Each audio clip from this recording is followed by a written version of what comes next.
Good morning मेरे प्यारे विद्यार्थियों। आज की हिंदी की कक्षा में आपका स्वागत है। आज हम पढ़ेंगे आपकी प्रतिभा की पाठ्य पुस्तक से पाठ 6 शादी का सपना। यह कहानी एक फारसी कवि शेख शादी के बचपन के घटना पर आधारित है। यह एक सत्य घटना पर आधारित है। इस कहानी के माध्यम से बताया गया है कि हमारे पास जो कुछ भी है हमें उसी में संतुष्ट रहना चाहिए। अपने साथ साथ हमें दूसरों की भी तकलीफ़ों पर और परेशानियों पर ध्यान देना चाहिए। तो चलिए हम पाठ को पढ़ते हैं। ईरान के एक सुंदर नगर सिराज में एक लड़का रहता था। उसका नाम सादी था। जब वह बहुत छोटा था तब उसके पिता का देहांत हो गया। उसकी माँ ने कड़ी मेहनत करके उसका पालन पोषण किया। आज ईद का चांद दिखाई देने वाला था। सादी अपनी आंखें आसमान में गड़ाए हुए था। वह चांद देखने की कोशिश कर रहा था। अचानक उसे चांद नज़र आ गया। वह दौड़ता हुआ अपनी माँ के पास आकर बोला, अम्मी अम्मी, कल ईद होगी ना? देखिए चांद दिख गया। माँ ने मुस्कुराते हुए कहा, हाँ कल ईद होगी। सादी बोला, अम्मी मेरे नए जूते अभी तक नहीं आए। आपने कहा था कि ईद से पहले दिला देंगी। यह सुनकर माँ उदास हो गई। सादी ने पिता की मृत्यु के बाद वे किसी न किसी तरह अपने लाडले बेटे की हर ज़रूरत को पूरा कर रही थीं। इस ईद पर नए कपड़े तो जैसे तैसे मिल गए थे, लेकिन वे नए जूते कहाँ से लाएं? माँ की आंखों से आंसू टपक पड़े। उनको रोता देखकर सादी बोला, अम्मी आप तो रोने लगी। मुझे नहीं चाहिए ऐसे जूते। लेकिन रात को बिस्तर पर लेटकर वह सोचने लगा, हम गरीब क्यों हैं? कल ईदगाह पर मेरे दोस्त मेरा मजाक उड़ाएंगे। ऐसा सोचते सोचते उसकी आंख लग गई। उसने एक सपना देखा। सपने में अचानक प्रकाश की एक किरण चमकी और हल्की सी आहट हुई। सादी घबरा गया और डर के मारे उसे पसीना छूटने लगा। उसने देखा सामने एक व्यक्ति खड़ा है और बोला, आओ मेरे साथ। सादी उसके साथ चल पड़ा। थोड़ी देर बाद वे दोनों एक आलीशान इमारत के सामने खड़े थे। उस व्यक्ति ने इमारत की तरफ इशारा करके कहा, मेरे प्यारे बच्चे आगे बढ़ो और दरवाज़ा खोलकर अंदर जाओ। सादी ने दरवाजे को हाथ लगाया और दरवाज़ा अपने आप ही खुल गया। अंदर 3 व्यक्ति अपनी अपनी बेबसी का रोना रो रहे थे। पहला व्यक्ति रो रो कर कह रहा था, ऐ खुदा मेरी सारी धन दौलत ले ले, लेकिन मुझे आँखों की रोशनी दे दे। दूसरा आदमी कह रहा था, ऐ खुदा तूने मुझे दुनिया की हर चीज़ दी, धन दौलत महल और इज्जत दी, लेकिन टांगे नहीं दी। ऐ खुदा मेरा सब कुछ छीन ले और मुझे 2 टांगे दे दे।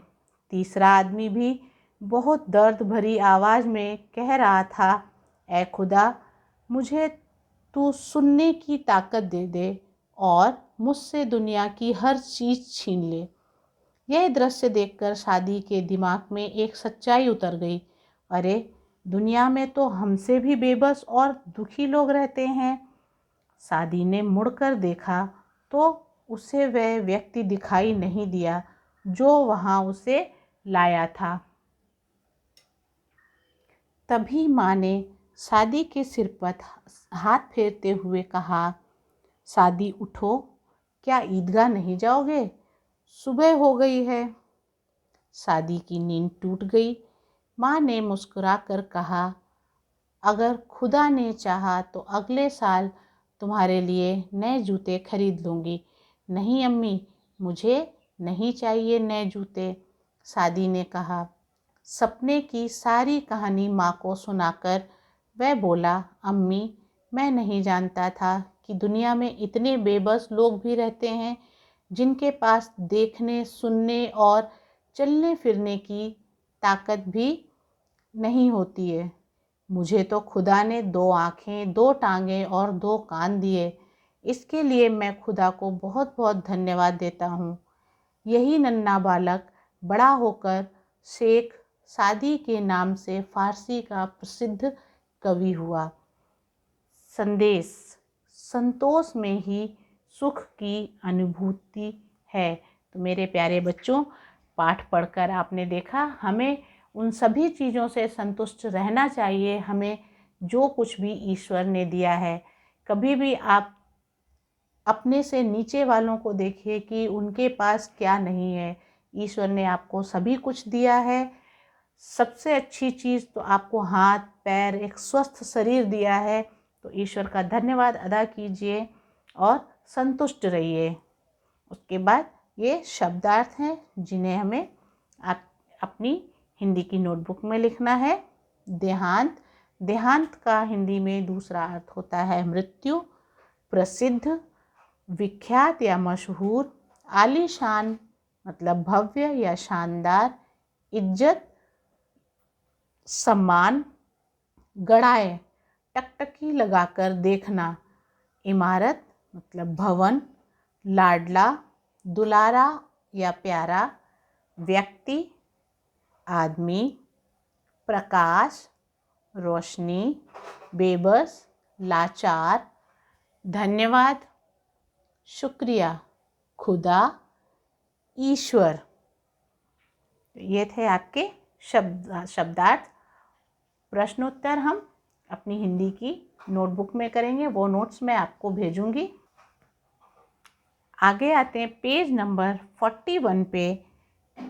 इस अभ्यास को हम हल करेंगे। दिए गए प्रश्नों के उत्तर में सही का निशान लगाइए। सादी कहाँ रहता था? तो सादी, जब हमने पाठ की शुरुआत की थी तब हमने पढ़ा था कि ईरान के एक सिराज नामक गांव में रहता था। सादी को आसमान में क्या नज़र आया?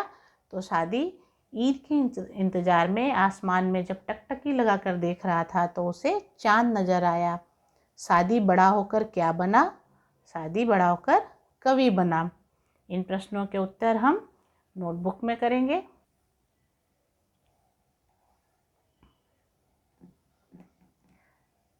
प्रश्न 1, संज्ञा की जगह पर आए हुए शब्दों को सर्वनाम कहते हैं। जैसे मैं, वह, तुमने, इसे, अपना।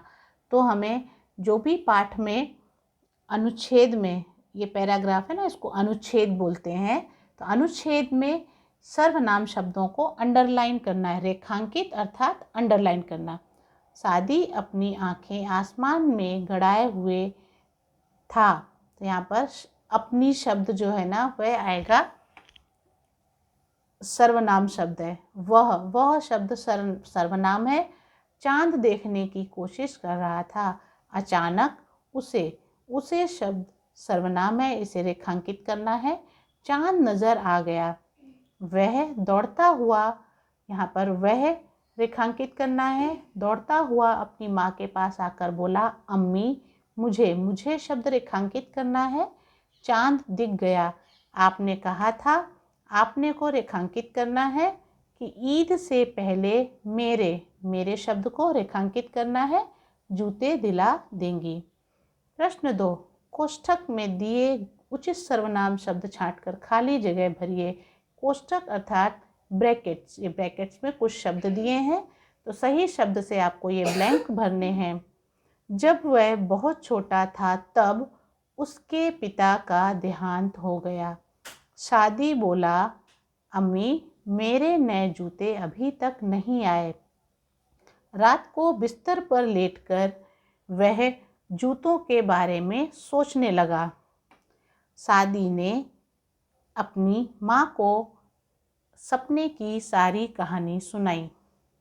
उसने किसी न किसी तरह अपने लाडले बेटे की हर ज़रूरत को पूरा कर रही थी। इस वाक्य को वापस से पढ़ेंगे। वे किसी न किसी तरह अपने लाडले बेटे की हर ज़रूरत को पूरा कर रही थीं। के बाद दिए गए संकेतों के आधार पर त्योहारों के नाम लिखिए। दीप जलाते हैं और खील बताशे बांटते हैं। तो दीप हम कौन से त्यौहार में जलाते हैं? दीपावली में। आग जलाकर भांगड़ा करते हैं और रबड़ी, मूंगफली आदि बांटते हैं। तो ऐसा हम कौन से त्यौहार में करते हैं? लोहड़ी। राखी बांधते हैं और मिठाई खिलाते हैं। तो रक्षाबंधन के त्यौहार में हम भाइयों को राखी बांधते हैं और मिठाई खिलाते हैं। रंग लगाते हैं और गुजिया खाते हैं। तो होली के त्यौहार में हम सभी को रंग लगाते हैं, सेवइयाँ खाते हैं तथा गले मिलते हैं। ईद के त्यौहार में हम सेवइयाँ खाते हैं और गले मिलके ईद की बधाई देते हैं। यह था आज का आपका पाठ, शादी का सपना। यह पाठ सत्य घटना पर आधारित था। तो इस पाठ को पढ़कर आप भी तय कीजिए कि कभी भी उदास और दुखी नहीं होंगे। जो भी आपके पास है आप उसी में हमेशा खुश रहेंगे और संतुष्ट रहेंगे। तो आज के लिए बस इतना ही। आज का वीडियो आपको कैसा लगा ज़रूर बताइएगा। तब तक के लिए घर पर रहिए, स्वस्थ रहिए और सुरक्षित रहिए। धन्यवाद।